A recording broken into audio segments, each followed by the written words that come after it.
शहर जिला कांग्रेस कमेटी राजनांदगांव एवं जिला ग्रामीण कांग्रेस राजनांदगांव द्वारा संयुक्त रूप से एसबीआई बैंक के सामने हमने धरना प्रदर्शन किया है, जिसका विषय ये है कि माननीय सुप्रीम कोर्ट ने जो फैसला दिया है इलेक्टोरल बॉन्ड के विरोध में एक अवैधानिक करार देते हुए उनको 6 मार्च तक के जानकारी स्टेट बैंक को कि कहां से जो इस बॉन्ड के माध्यम से चुनावी चंदा जो इनको आया है, आपके बैंक में कितना पैसा आया, किसने दिया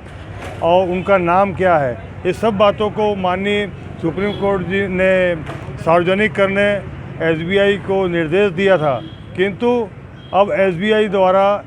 स्टेट बैंक द्वारा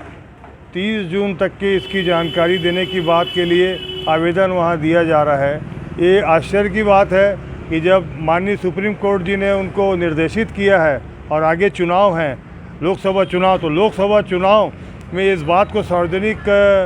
होने से नरेंद्र मोदी सरकार को फ़र्क पड़ेगा। भाजपा सरकार को 26,566.11 करोड़ रुपया का चंदा मिला है बैंक में। ये भाजपा सरकार को ये बैंक में उनके खाते में है, तो ये खाता में पैसा कहाँ से आया है, किसने दिया है, इसको सार्वजनिक करने से नरेंद्र मोदी सरकार की हालत ख़राब है। तो ये सभी जिस प्रकार का अपना दबाव डालते हैं सरकारी संस्थानों पे, उस प्रकार एसबीआई पर भी दबाव डाल के 30 जून तक के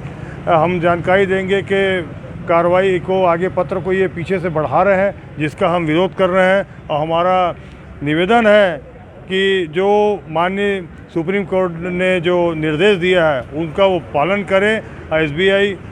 बैंक जो है, और साथ में उनको समय अवधि में जानकारी दे ताकि जनता को पता लगे कि ये नीरव मोदी का पैसा है कि विजय माल्या भागा था, कहीं उसने तो नहीं दिया पैसा, या और किसी मुकेश अंबानी या किन के जरिए ये पैसा काला धन को एक सफ़ेद धन बनाने का है। ये किस प्रकार का घटनाक्रम है, ये जनता के सामने आएगा। और ये पैसा निश्चित रूप से जनता का है। जिस प्रकार से 2 नंबर से 1 नंबर बनाने की प्रक्रिया के लिए